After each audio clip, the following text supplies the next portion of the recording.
Hello, അസ്സലാമു അലൈക്കും. Good morning. എല്ലാവർക്കും സുഖം തന്നെയല്ലേ? എല്ലാവരും സേഫായിരിക്കുന്നില്ല? ഞാൻ ഇവിടെ സേഫായിരിക്കുന്നു. വേറെ എന്തൊക്കെയുണ്ട് വിശേഷം? സുഖമാണോ? ഞാൻ പൂരിയും പനീർ ബട്ടർ മസാലയും ഉണ്ടാക്കുക കേട്ടോ രാവിലത്തേക്ക്. ബട്ടർ ഉണ്ടെങ്കിൽ ബട്ടർ ചേർത്ത് കൊടുക്കുക. ഞാൻ ഇവിടെ നെയ്യാണ്. ബട്ടർ കയ്യിലില്ലാത്തതിനെ കൊണ്ട് മാത്രമാണ് ഞാൻ നെയ്യ് യൂസ് ചെയ്തത്. ആർക്കേജ് അല്ല കേട്ടോ, വേറൊരു കമ്പനീൻ്റെ നെയ്യാണ്.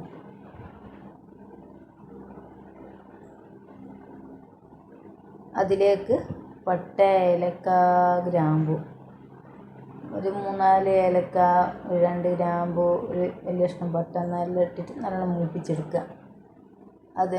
അതിലേക്ക് 3 വെല്ലുള്ളി കട്ട് ചെയ്തിടുക, ഒരു 5-6 അല്ലി വെളുത്തുള്ളി ഇടുക, ഇഞ്ചി ഇടുക. ഇഞ്ചി ഒരു ചെറിയ കഷ്ണം മതിയേ. എല്ലാം കൂടെ നല്ലോണം വഴറ്റി കൊടുക്കുക.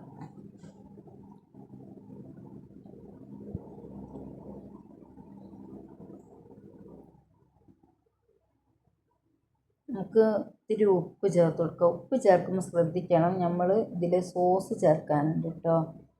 ടൊമാറ്റോ സോസും ചില്ലി സോസും സോയാ സോസും ചേർക്കുന്നുണ്ട്. അപ്പം ഉപ്പ് കൂടിപ്പോവും, നല്ലപോലെ ശ്രദ്ധിക്കാം. ഒരു വലിയ തക്കാളിയാണ് കേട്ടോ ഞാൻ ചേർത്തത്. ഇങ്ങനെ ബ്രൗൺ കളർ ആകുന്നത് വരെയൊന്നും ഉള്ളി വഴറ്റണ്ട കേട്ടോ. ഇതെല്ലാം കൂടെ നമുക്ക് നല്ലപോലെ മിക്സിയിൽ പേസ്റ്റ് ആക്കാനുള്ളത് അടിച്ചിട്ടേ.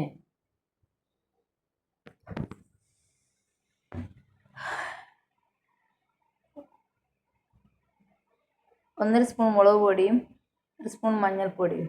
ഇത് എരിവില്ലാത്ത മുളക് പൊടിയാണ് കേട്ടോ. എരിവ് വേണ്ടവർക്ക് അതിനനുസരിച്ച് മുളക് പൊടി ചേർത്ത് കൊടുത്താൽ മതി.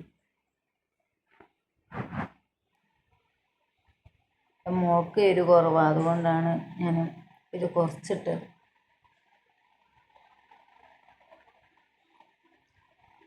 ഇത് ടൊമാറ്റോ സോസാട്ടോ.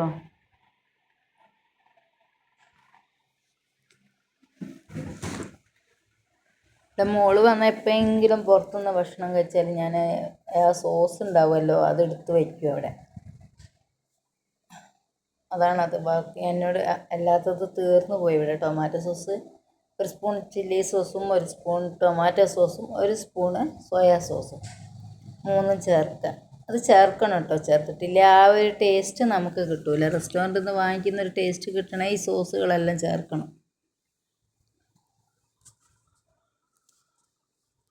എന്നിട്ടിത് നമുക്ക് നല്ലപോലെ മിക്സിയിൽ അടിച്ചെടുക്കാനുള്ളതാണ് കേട്ടോ. മിക്സിയിൽ അരച്ച് വെച്ചു. ആ പാത്രത്തിലേക്ക് തന്നെ ഒഴിച്ചു കൊടുത്താണ് കേട്ടോ. പിന്നെ നമുക്ക് അതിലൊന്നും ചേർക്കണ്ട, നെയ്യോ വെളിച്ചെണ്ണ ഒന്നും ചേർക്കേണ്ട ആവശ്യമില്ല. അതിലേക്ക് ഒഴിച്ചു കൊടുക്കുക. എന്നിട്ട് അതിലേക്ക് ഗ്രീൻ പീസ് ഒന്ന് വേവിച്ചെടുക്കുക. കുതിർത്തിട്ട് വേവിച്ചെടുത്ത് ഉണ്ടെങ്കിൽ അതിടുക. എൻ്റെ അടുത്തതില്ലേ. കപ്സിക്കം, പനീർ, ഇത്രയും ഇൻഗ്രീഡിയൻസാണ് ഇതിൽ വേണ്ടത്.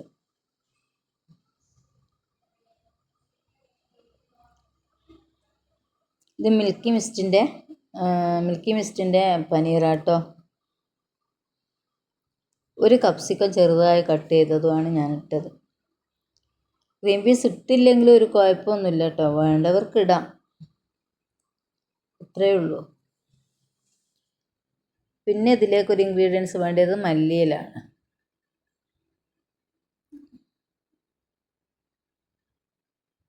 പനീർ മസാല റെഡി ആയിട്ടോ. മല്ലിയിലയിട്ട് അത് ഇറക്കി വെക്കാം. ഇപ്പോഴേക്കും ഞാൻ പൂരി നല്ലപോലെ പരത്തി വെച്ചതാട്ടോ. ഒരു 250 ഗ്രാം ഗോതമ്പിലേക്ക് ഒരു 2 സ്പൂൺ മൈദയും 2 സ്പൂൺ റവയും ചേർത്ത് നല്ലപോലെ ഉപ്പുവെള്ളം കൊണ്ട് നല്ലോണം കുഴച്ചെടുത്തതായത്. ഇത് റെസ്റ്റ് ചെയ്യാൻ വെക്കുക. അരമണിക്കൂർ കഴിഞ്ഞാൽ പൊരിച്ചെടുക്കുക. നല്ല പൂരിയായി കിട്ടും, എണ്ണ കുടിക്കൂല.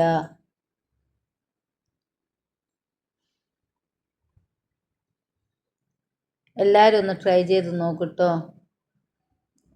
എൻ്റെ കുക്കിംഗ് ഇഷ്ടപ്പെടുകയാണെങ്കിൽ, ഉപകാരപ്രദമാണെങ്കിൽ എല്ലാവരും ഷെയർ ചെയ്ത് കൊടുക്കുക, ട്രൈ ചെയ്യുക. ഇനി നമുക്ക് മീൻകറി ഉണ്ടാക്കാം കേട്ടോ. മീൻകറി ഇടുന്ന റെസിപ്പി ഞാൻ ഒത്തിരി തവണ കാണിച്ചതാണ്. ഇത് ഞാൻ മാങ്ങ ഉപ്പിട്ടിട്ടൊരു ഷോർട്സ് ഇട്ടിരുന്നു, ദീർഘകാലം സൂക്ഷിച്ച് വെക്കാൻ എന്ന് പറഞ്ഞിട്ട്. അതിലുണ്ട് ഈ മാങ്ങ ഞാൻ എന്നെങ്ങനെയാണ് സൂക്ഷിച്ച് വെക്കുന്നത് എന്നുള്ള. മാങ്ങയിലേക്ക് ഉള്ളിയും വെളുത്തുള്ളി ഇഞ്ചിയും വഴറ്റി അതിലേക്ക് മാങ്ങ ഇട്ടു, മല്ലിപ്പൊടി, മുളക് പൊടി, മഞ്ഞൾപ്പൊടി,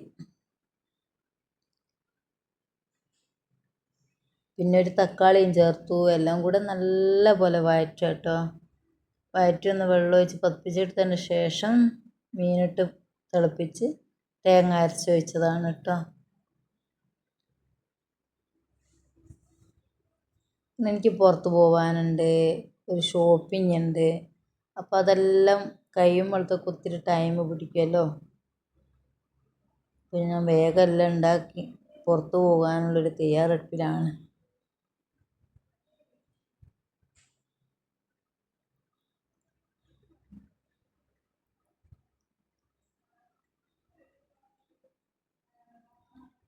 ചോറ് അവിടെ വേവുന്നുണ്ട്, കഞ്ഞി വേവിക്കുന്നുണ്ട്.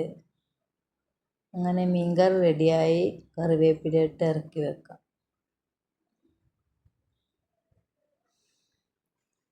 ചോറും വേവിച്ച് വെച്ചു, എല്ലാ ജോലിയും കഴിഞ്ഞു. ഇനി എനിക്ക് ഡ്രസ്സ് എടുക്കാനുണ്ടായിരുന്നു, എനിക്കല്ല മോൾക്ക്. ഞാൻ ഷോപ്പിൽ പോയി.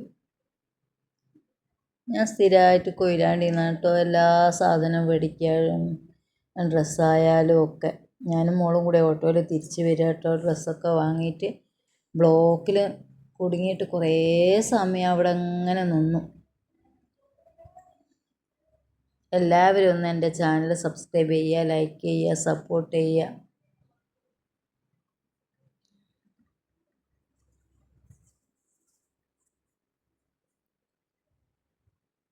എന്നെ സപ്പോർട്ട് ചെയ്യുന്ന എല്ലാവർക്കും ഒത്തിരി നന്ദി കേട്ടോ.